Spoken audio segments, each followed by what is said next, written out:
Hello everyone, welcome to zero conception. আমি আছি আপনাদের সাথে পুরো ভিডিও জুড়ে মেহেদি হাসান। আপনি যদি আমার মতো হালকা গরিব থাকা অবস্থায় 1.5 লাখ টাকার ফোন বা 1 লাখ টাকার ফোন 25 থেকে 35 হাজার টাকার মধ্যে কেনার মতো স্বপ্ন দেখে থাকেন, তাহলে আজকের ভিডিওটি আপনার জন্য বানানো হয়েছে। বন্ধুরা, আপনারা জানেন যে 2019 সাল থেকে 2021 সালের মধ্যে যে সকল ফ্ল্যাগশিপ ফোনগুলো বের হয়েছিল, সেই ফোনগুলো কিন্তু 2023 সালে এসে বেশ কিছুটা কম প্রাইসে কিন্তু কেনা যাচ্ছে। সেই ফোনগুলো আপনি 25 থেকে 35 হাজার টাকার মধ্যে প্রিয়ন মার্কেট থেকে কিনতে পারবেন। সো বন্ধুরা, আমাকে বেশ কয়েকজন ভাই জিজ্ঞেস করেছিলেন যে প্রিয়ন ফোন কেনার ক্ষেত্রে কি কি বিষয়ে লক্ষ্য রাখা উচিত, কিভাবে চেক করে কিনবো একটি প্রিয়ন ফোন। এই নিয়ে এর আগেও আমি ভিডিও বানিয়েছিলাম, এরপরেও আমাকে কয়েকজন জিজ্ঞেস করেছিলেন বলে আজকে আবারও সেম টপিকের ভিডিও নিয়ে কিন্তু আপনাদের মাঝে হাজির হয়েছি। আজকের ভিডিওতে সর্বশেষ যে মেথডটি দেখাবো সেটি কিন্তু খুবই ইম্পর্ট্যান্ট এবং খুবই ইন্টারেস্টিং। আর অন্যান্য যে মেথডগুলো দেখাবো সেগুলো কিন্তু খুবই আপনার ফোন কেনার ক্ষেত্রে খুবই হেল্পফুল হবে। সো বন্ধুরা, ভিডিওটি স্কিপ না করে প্রথম থেকে শেষ পর্যন্ত কন্টিনিউ করতে থাকুন এবং প্রত্যেকটি মেথড আপনি আপনার ফোন কেনার সময় অ্যাপ্লাই করে অবশ্যই কিনে নেবেন, না হলে কিন্তু আপনি ঠকে যেতে পারেন। তো বন্ধুরা, ভিডিওটি যদি ভালো লাগে তাহলে অবশ্যই ভিডিওটিতে একটি লাইক করে চ্যানেলটি সাবস্ক্রাইব করে আমাদের পরিবারের সদস্য। সুপ্রিয় দর্শক মন্ডলী, আপনারা সর্বপ্রথম দেখবেন যে সেই ফোনটির কন্ডিশন কেমন। ফোনের কন্ডিশন বলতে বোঝাচ্ছি আমি যে সেই ফোনটির ফিজিক্যাল অবস্থা কেমন।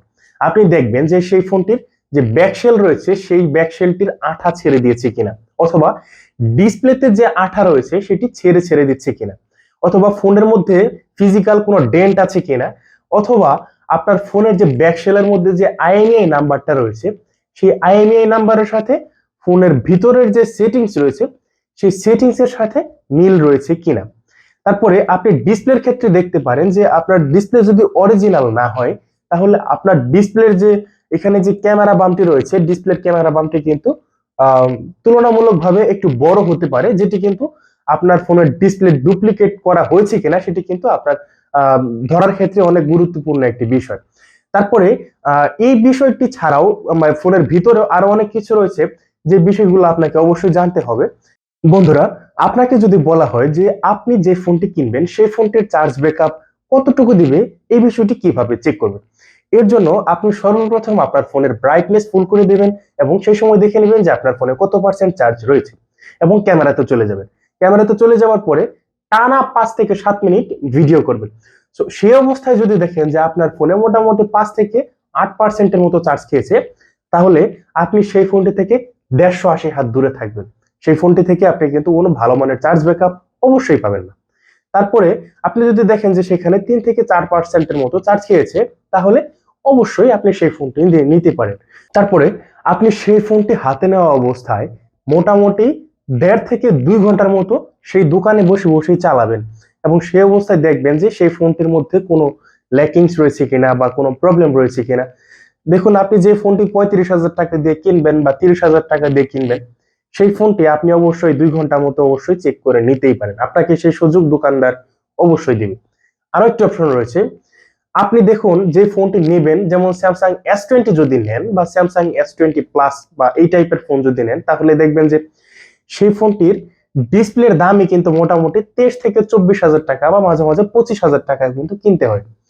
সো আপনার ফোনের দামই যদি হয়ে থাকে 25,000 টাকা, তাহলে সেই ক্ষেত্রে আপনার একটি ডিসপ্লে কিনতে গেলে 25,000 টাকা যদি লাগে, তাহলে সেটি কিন্তু মানে খুবই দুঃখজনক একটি বিষয়।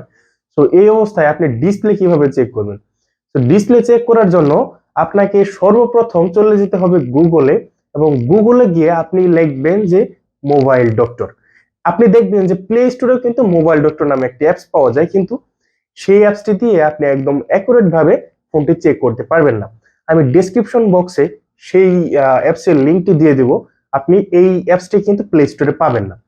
তো আপনি মোবাইল ডক্টর লিখে সার্চ করার পরে মোবাইল ডক্টর অ্যাপসটি জাস্ট ইনস্টল করবেন। ইনস্টল করার পরে জাস্ট আপনার ফোনটি সেই অ্যাপস অটোমেটিকলি চেক আপ করে নেবে। যদি কোনো প্রবলেম থাকে তাহলে সেটি কিন্তু ধরে ফেলবে মোবাইল ডক্টর অ্যাপ। তো কোনো প্রবলেম থাকলে অবশ্যই সেই ফোনটি আপনি নেবেন না, সেটি আবার বলে দিতে হবে না আমাকে। সো গাইস, আজকের ভিডিও এই পর্যন্তই। আপনাদের সাথে দেখা হবে নতুন কোনো ভিডিওতে।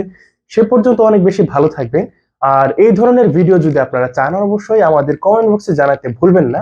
আর আমাদের চ্যানেলটিকে সাবস্ক্রাইব করে আমাদের পাশে অবশ্যই থাকতে ভুলবেন না।